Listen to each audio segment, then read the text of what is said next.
Good morning class 8। कैसे हैं आप सभी? चलिए बहुत ही बढ़िया। हम लोग पढ़ रहे थे सर्वनाम, व्याकरण का चैप्टर पढ़ रहे हैं सर्वनाम। सर्वनाम में हमने सर्वनाम की परिभाषा पढ़ चुके हैं। सर्वनाम की परिभाषा को हमने समझा है। सर्वनाम के भेद हम पढ़ रहे हैं। तो उसमें सबसे पहले हमने पुरुषवाचक सर्वनाम पढ़ चुके हैं, उसे पूर्ण रूप से पढ़ लिया है। पुरुषवाचक सर्वनाम के भी 3 भेद थे: उत्तम पुरुषवाचक, मध्यम पुरुषवाचक और अन्य पुरुषवाचक, है ना। यह तीनों ही हम पढ़ चुके हैं। अब हमें पढ़ना है सर्वनाम का दूसरा भेद, सर्वनाम का दूसरा भाग है निश्चयवाचक सर्वनाम। तो चलिए शुरू करते हैं निश्चयवाचक सर्वनाम। यह, ये, वह, वे निश्चयवाचक सर्वनाम है जो सर्वनाम शब्द किसी निश्चय वस्तु या व्यक्ति की ओर संकेत करे, उन्हें निश्चयवाचक सर्वनाम कहते हैं, है ना। अब मान लीजिए कि कोई भौतिक वस्तु है जो हमारे सामने दिख रही है, या अभौतिक वस्तु है जिसकी ओर हम इशारा करना चाहते हैं, है ना, सामने वाले को समझाना चाहते हैं उसके बारे में, तो उसकी ओर कहीं ना कहीं किसी शब्दों से हम इशारा करेंगे, है ना, उसे समझाने के लिए संकेत देंगे, है ना। तो जिन चीज़ों के बारे में हम निश्चित हैं, जिन पर हमें विश्वास है ना, हम श्योर हैं उस चीज़ के लिए, उसे हम क्या कहेंगे? निश्चयवाचक सर्वनाम। जैसे उदाहरण के लिए, ये मेरी पुस्तक है ना। अब यदि मैं उदाहरण के लिए आपसे कहूँ कि ये मेरी पुस्तक है, तो ये है मेरे पास है ना, ये सच भी है और ये निश्चय है कि मेरी ही किताब है, किसी और की नहीं है ना।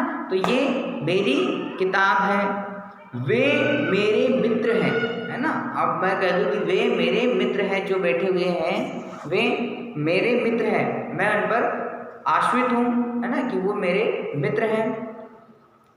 वह नया घर मेरा है, जो घर है नया वाला वो मेरा है, ठीक है। यह निश्चय ही है, इसमें कोई दो राय नहीं है, इसमें कोई शंका वाली बात नहीं है कि वे घर मेरा है।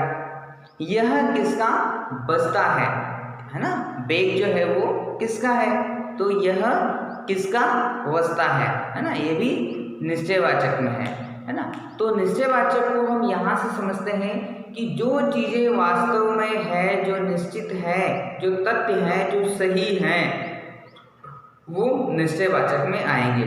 जिसको सोचते समय, विचारते समय, कहते समय कहीं डाउट नहीं हो रहा हो, कहीं शंका नहीं हो रही हो, जिस पर विचार नहीं करना पड़ रहा हो, वे निश्चयवाचक में आते हैं, है ना। जो निश्चित हो चुके हो, है ना, वो हमारे कहलाते हैं निश्चयवाचक सर्वनाम, ठीक है।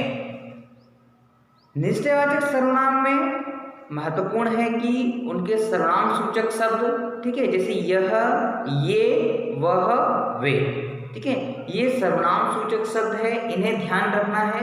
अगर हम इन सर्वनाम सूचक शब्दों को याद कर लेते हैं, सर्वनाम सूचक शब्दों को ध्यान करते हैं और उन्हें समझ पाते हैं, तो हम निश्चित ही किसी भी वाक्य में यह बता पाएंगे कि सर्वनाम कौन सा है, ठीक है।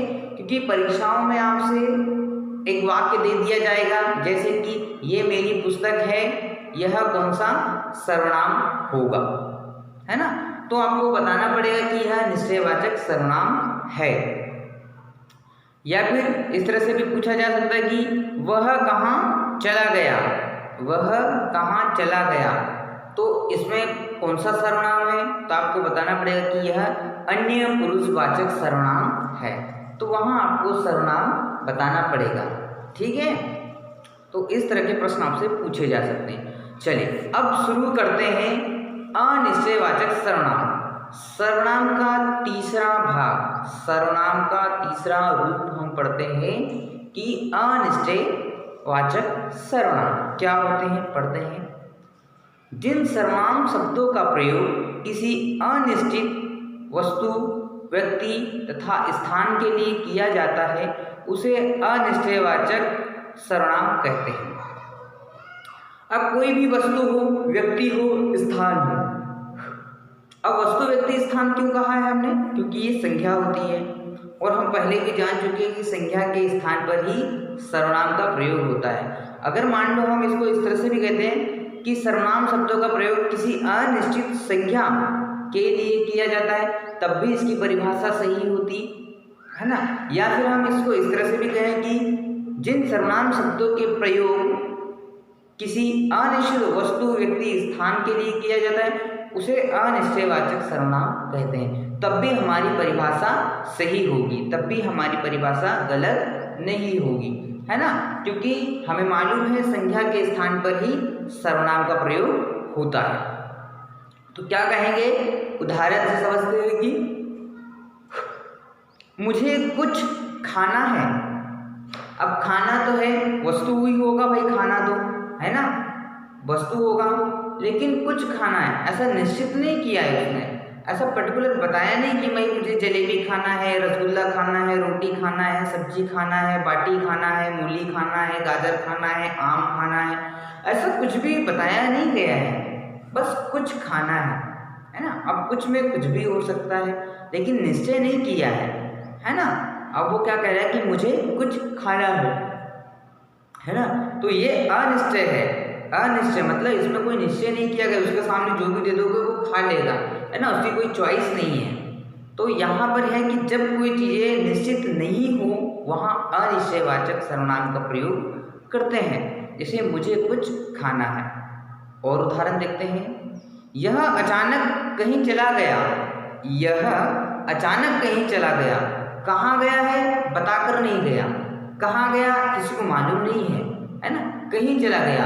अब कहीं जो है वो चला गया मतलब कहीं स्थान पर ही गया होगा, तो यहाँ स्थानवाचक भी है ना, स्थान आता है, लेकिन उस स्थान का नाम अभी तक मालूम नहीं है, वो सस्पेंस में है, वो संशय में है, वो शंका में है कि वो स्थान कौन सा होगा, है ना, क्योंकि यहाँ निश्चित नहीं है स्थान का नाम, यहाँ स्थान का नाम दिया नहीं है, तो ये होगा अनिश्चयवाचक सर्वनाम।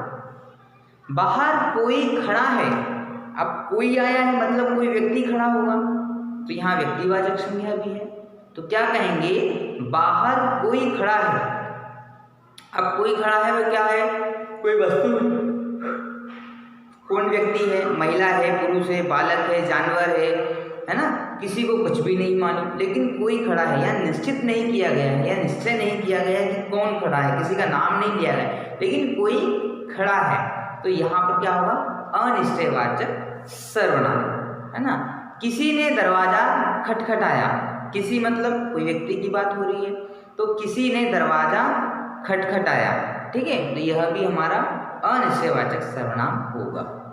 अब इसमें कुछ विशेष है, उस विशेष को पढ़ते हैं कि कुछ तथा कहीं का कारकी रूप नहीं बदलता, जबकि कोई का परसक लगाने पर कारकी रूप किसी तथा किन्हीं बन जाता है। कारक हमने पढ़े थे, है ना, वही कारकी होता है कि कुछ तथा कहीं, ये जो होता है इसका रूप नहीं बदला जा सकता। कुछ तो हमेशा कुछ ही रहेगा, कहीं भी हमेशा कहीं ही रहेगा, लेकिन एक शब्द होता है जबकि कोई का परसक लगाने पर कारकी रूप किसी, कोई को हम किसी भी बोल सकते हैं, जैसे कोई आ रहा है कि, है ना, या किसी ने लाया, तो कोई का शब्द हम बदल सकते हैं, किसी कर सकते हैं और किन्हीं कर सकते हैं, ठीक है, क्योंकि कोई भी व्यक्ति होता है, किसी भी व्यक्ति होता है और किन्हीं भी व्यक्तिवाचक होता है, तो हम इनके रूप बदल सकते हैं, ठीक है।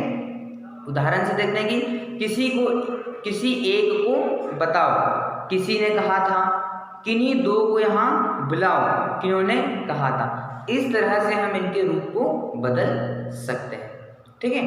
तो आज की क्लास में हम सिर्फ दो ही सर्वनाम पढ़ते हैं, निश्चयवाचक और अनिश्चयवाचक। अगली क्लास में हम निजवाचक सर्वनाम, संबंधवाचक सर्वनाम और प्रश्नवाचक सर्वनाम को पढ़ेंगे। तब तक आप अपनी कॉपी में निश्चयवाचक सर्वनाम और अनिश्चयवाचक सर्वनाम को लिखिए वीडियो देख करके, और इनके दो उदाहरण अपने मन से भी लिखिए, ठीक है। Thank you.